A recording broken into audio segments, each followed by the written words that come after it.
ಲೋಕಸಭೆಗೆ ಹೋಗಿದ್ದು ಅನಿರೀಕ್ಷಿತವಾಗಿ.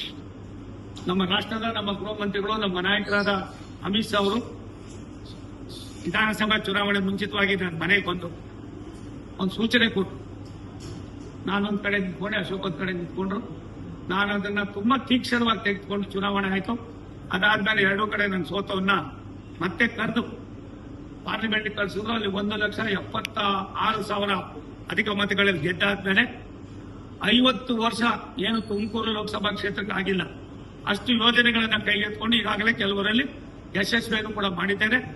ಮತ್ತೆ ನನಗೆ ಯಾವುದೇ ಕಾರಣಕ್ಕೆ ಮುಂದಿನ ಲೋಕಸಭಾ ಚುನಾವಣೆಯಲ್ಲಿ ತುಮಕೂರಿನ ಲೋಕಸಭಾ ವ್ಯಾಪ್ತಿಯಿಂದ ನಾನು ನಿಲ್ಲೋದಿಲ್ಲ ಅಂತ ಹೇಳಿದ್ದೀನಿ ವಿನ ನಾನು ನಿವೃತ್ತಿನ ಆಯ್ತೀನಿ ಅಂತ ಎಂದು ಹೇಳಿಲ್ಲ.